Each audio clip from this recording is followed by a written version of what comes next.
আব্বা একবার দিয়ে কাটিং দিয়েছে সুন্দর দেয়া। হ বাবা ভালো তো বই রোমারির মধ্যে 1 নাম্বার না পিতেড়ে। 1 নাম্বার বলতে নোবেল পুরস্কার পাইছিলাম আর। হ্যাঁ তাই নাকি? তাহলে আমার দাড়িটা সেভ করে দেন আব্বা, দাড়িটা সেভ হয়ে যায়। হ দাড়িটা সেভ করলে ভালো হবো, দাড়িটা তাহলে সেভ করে দেন। আচ্ছা ঠিক আছে, আমার তো কামই এইটা। দেখি আব্বা পানিটা গন্ধ করছে। গন্ধ কব কা? ভালো পানি ল্যাট্রিনে তুইছি, হুস পানি গা, হেই পানি। কি কয় উসমান গাতি তো ওই পানি আমার মুখে দিতেছে আব্বা। বান্দের বাচ্চা ওটা তো ভালো পানি, ওটা দেখে আর হুচ্ছে নাকি, ভালো করে বয়ে থাক। এই তো আপনি বুঝছেন, আপনি শিক্ষিত আছেন, আপনার এই পুলা পুরাই পাগল।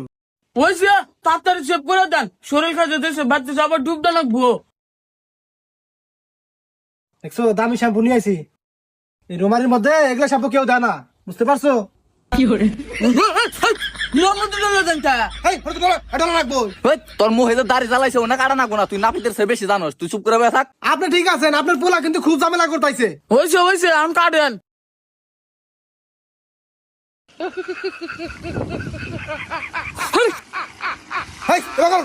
ছোট বোনকে ছাড়িয়ে আলাবেন নাকি? আরে পাগলা এমন করে তো দাড়ি কাটা লাগে।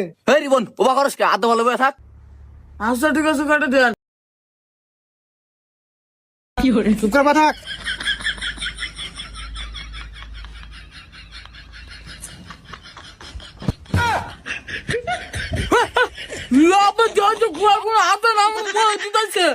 কনে গুয়াই গোনা আতাই না তোর মুখে দিছে, আর গুয়াইডু খাই যাইছে এজন্য খাই যাইছে। ভাই আপনি যে আমার শিক্ষিত, এই পোলাটা ওইরকম শিক্ষিত বানাতে পারেন নাই, এই পোলাটা নিয়ে আর কোনদিন আমার নিয়ে আইবেন না।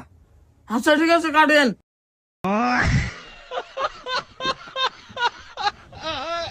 ইস রে, 1 মাস ধরে ওষুধ খাইতেছি তাও খাই যাতেছে না।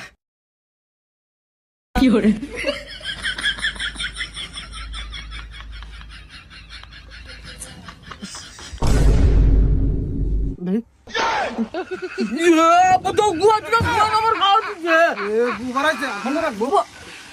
ওরা কেন